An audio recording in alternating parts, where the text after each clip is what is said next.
مضل له ومن يضلله فلا هادي له وأشهد أن لا إله إلا الله وحده لا شريك له وأشهد أن سيدنا وسندنا وحبيبنا ومولانا محمدا عبده ورسوله أرسله بالحق بشيرا ونذيرا وعلى آله وصحبه وسلم تسليما كثيرا أما بعد فأعوذ بالله من الشيطان الرجيم بسم الله الرحمن الرحيم ورفعنا لك ذكرك فإن مع العسر يسرا إن مع العسر يسرا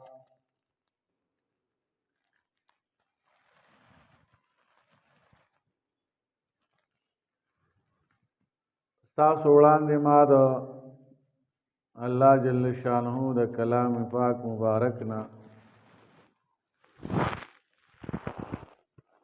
حصہ ولوستله. الله جل شانه د خپل کلام کې د خپل محبوب ذکر کوي، د جناب مصطفی صلی الله علیه و آله وسلم چې موږ ستا ذکر او یاد دا اوچت کړی دی.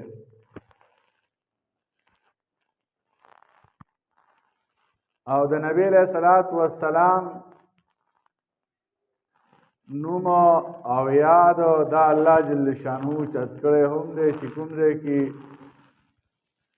قرآن حکیم کی دا اللہ جل شانہ اطاعت ذکر شوی دے اور سره د نبی علیہ الصلوۃ والسلام اطاعت هم ذکر دی.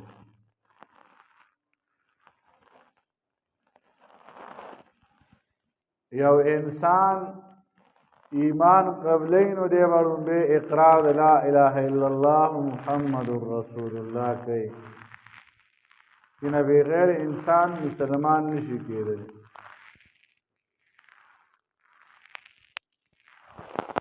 او چې کله اذان کیږي نو په اذان کې هم څنګه اقرار د اشهد ان لا اله الا الله کوي، نور سره ولا اشهد ان محمد رسول الله بوي.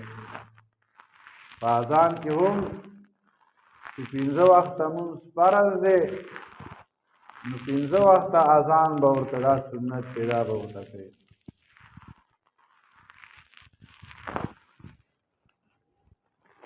او دا پیغام دا ټول دنیا د پاره دی، ټول دنیا مسلمانانو د پاره چې کله اذان پیدا وي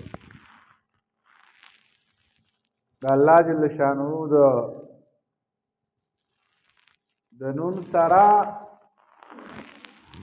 بیا چې کوم دی نبی علیہ الصلوۃ والسلام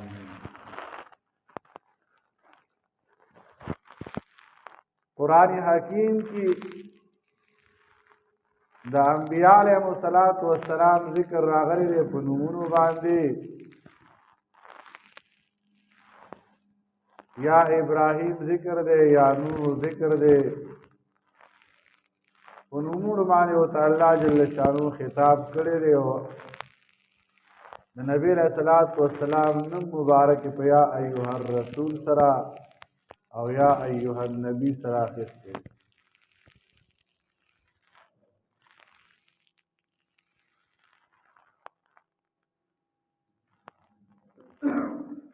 دا الله جل شانه د نبی علیہ الصلوۃ والسلام نوم متکړی دی او دای ذکر کړی مې یطیع الرسول فقد اطاع الله. چا چې د نبی علیہ السلام تابعداري وکړه د الله جل شانه تابعداري وکړه.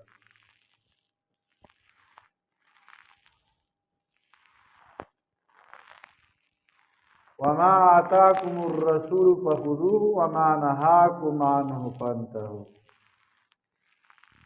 کوم چې پیغمبر علیه الصلاۃ والسلام تاسو ته کوم احکامات کوم حکمونه او اوامر راوړي دي نو هغې باندې عمل وکړئ.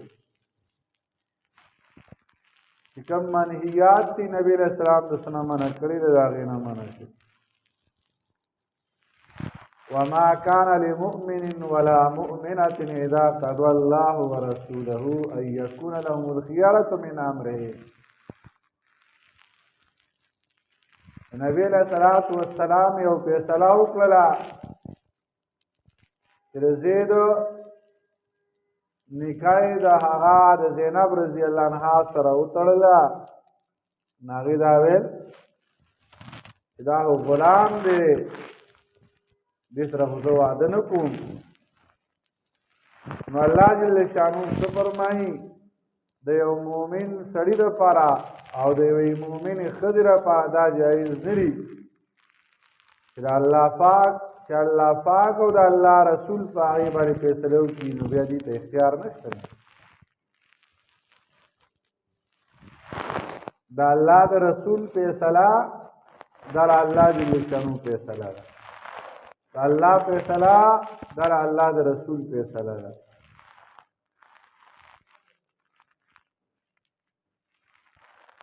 الله جل شانو یې نوم پورته کړ د نبي علیه الصلاۃ والسلام. او هغه صفات د کمال په نبی علیه الصلاۃ والسلام کې موجود وو چې د کوم د وجې نه محبت کېږي او یو انسان محبوب جوړېږي. یو شاعر وایي حسن یوسف دم عیسی ید بیزاداری. یوسف علیہ الصلوۃ والسلام ته الله ښایست ورکړی، نو نبی علیہ الصلوۃ والسلام ښایست یې په څو چنده باندې زیات و. یوسف علیہ الصلوۃ والسلام ته الله پاک دومره ښایست ورکړی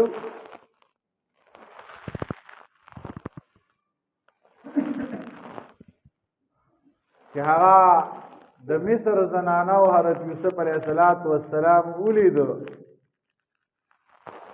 ناویل حاشا لله ما هذا بشرا، منگا پناہ وارو پا اللہ سره دا خو انسان نه دی، ان هذا الا ملک کریم، دا خو یو فرشته را او دینا مخکې خپلې ګوتې کاټ کړې وي د هغه په لیدلو سره.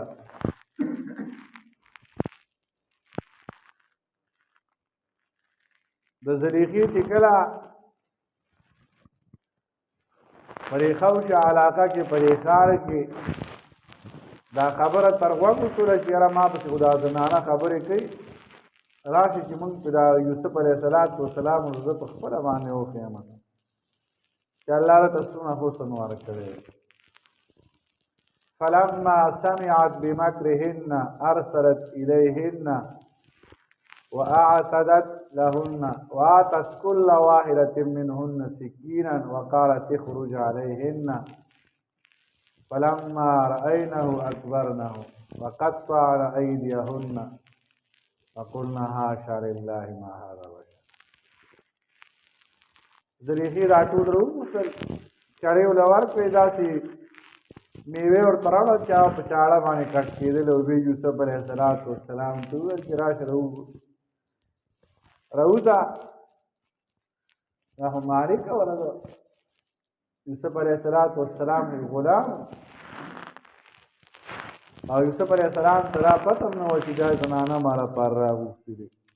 چې راووتو نو خپلې ګوتې یې کټ کړې، ځان باندې پوه نه شي دونه حسن ورته الله ورکړی. جناب رسول الله صلی الله علیه وسلم ته د یوسف علیه السلام زیات حسن چې کوم دی هغه ورته میلاو. حسن یوسف یو صحابي فرمایي وایي دا شکر دا میاشت پوره شي، دا 14مې میاشت وه، په اسمان کې سپینه ځلېدله او ما نبي علیه الصلاة والسلام ته کتل او دارنګې دغه سپوږمۍ ته مې کتل چې کومه دا راختلې وه ځلېدله سپینه. قسم په الله باندې چې کوم دی د نبي علیه الصلاة والسلام مخ مبارک دا د هغې نه ښایسته و. په سپوږمۍ کې څه تتوالی و توروالی و خو د نبي علیه الصلاة والسلام د هغې نه زیات ښایسته و. حسن یوسف دم عیسی ید بیضا داری. عیسی علیه السلام په خپل دم باندې د الله په حکم دا معجزات هغه ته ورکړی شي چې دم به یې واچو مادرزا دړون به و هغه به ټیک شو. برګي مرض والا علاج چا سره نه و هغه به ټیک کېدو او ورسره چې کوم دی چې کوم مړي به وو هغه به یې راژوندي کول. نو دا معجزه هم نبي علیه الصلاة والسلام ته الله پاک ورکړې وه. انسانان څه چې ځناور ورسره هم محبت د نبي علیه الصلاة والسلام سره. یو ښکاري دی په ښکار باندې راوتی دی یو هوسۍ یې نیولې ده او یهودي دی دا ښکاري.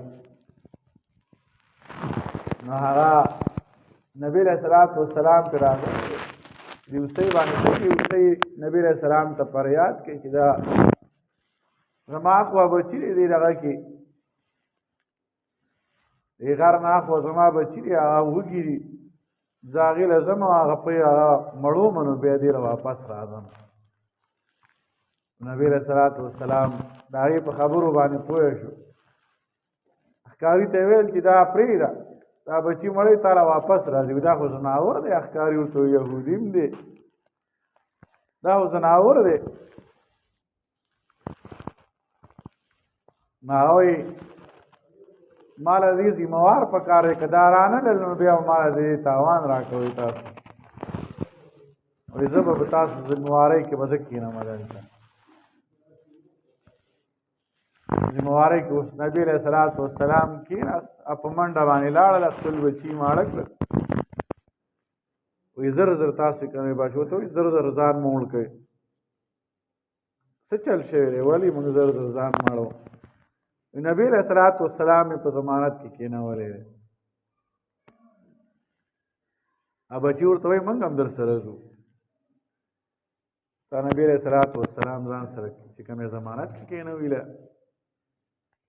بس هغې هم ورپسې رامنډې والې. ښکاري مریان شي چې ما خو هوسۍ یوه پریښې وه په ضمانت باندې د نبي علیه الصلاة والسلام دې ته خو بچي هم دارې راغی. د هوسۍ ماله راکړه په ما یې راخرڅه کړه یهودي ته وایي هغه په هغه ځای باندې مسلمانېږي. اشهد ان لا اله الا الله واشهد ان محمد رسول الله.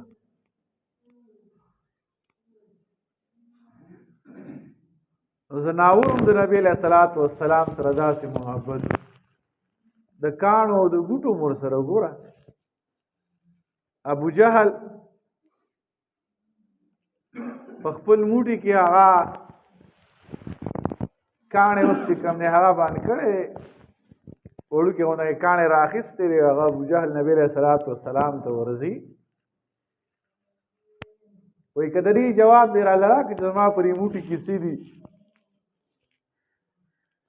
نو بیا به زه به ایمان قبول کړم. نو هغه نبي علیه الصلاة والسلام ورته وفرمایل چې زه یې درته ووایم که نه دا ستا په دې موټي کې چې باندې دی ډېر تا ته ووایي چې زه څه څیز یم دې موټي کې د ابو جهل څه ګیر کړي دي دی درته په خپله باندې ووایي.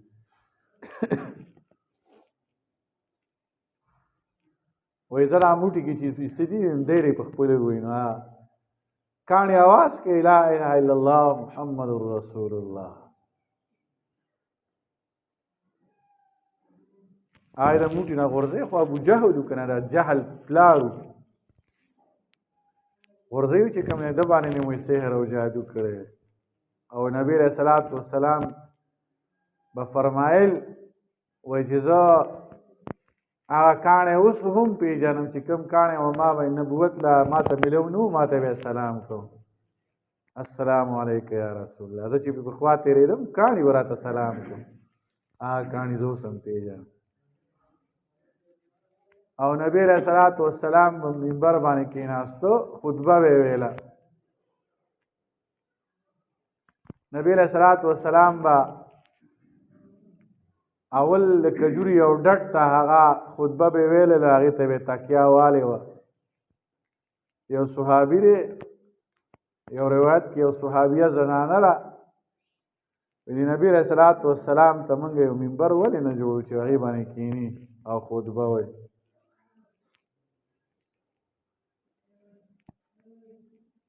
هغه منبر چې ورله تیار کړ، نبی علیه الصلاة والسلام د هغه ډډ په ځای باندې په هغه منبر باندې کېناست. وایي دې ډډ د کجوري داسې وجړل لکه څنګه ماشوم جاړي د نبی علیه الصلاة والسلام په جدا کېدلو باندې. دا الله رسول تاسو زمانه ولې جدا حنه کهانی الصبي، داسې وجړل لکه ماشوم چې جاړي. او بیا نبی علیه الصلاة والسلام راکوش له منبر نه او دې نه یې غېږ تاو کړل. وایي ته په دې خوشحاله نه یې چې ما سره به جنت کې. نو وایي دې ډډ دې کجوري داسې جړل لکه څنګه ماشوم وجاړي او بیا هغه سلګۍ وایي قلاریږي. وایي دقه شان قلار شو. نبی علیه السلام ته یې غېږ تاو کړل.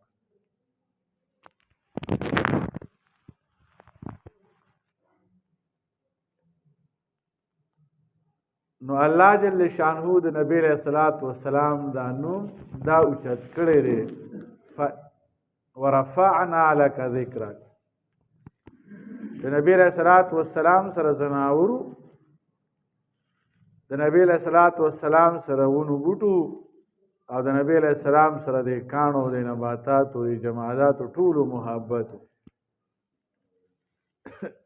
د اوښ چې کوم دی هغه باندې تکلیف دی، نبی علیه الصلاة والسلام وفرمایل دا اوښ چې کوم دی د دې مالک څه شو. نبی علیه السلام ته شکایت وکړو چې ما باندې ډېر سختي کوي او ما باندې ډېر کار کوي، هغه کار را باندې راځي چې زه یې کولی نه شم. نبی علیه السلام یا مالک ته وویل چې ګزاره ورسره کوو. دا چې موږ د الله جل شانه احکامات او د نبی علیه الصلاة والسلام احکامات دا خپل ځان کې راولو.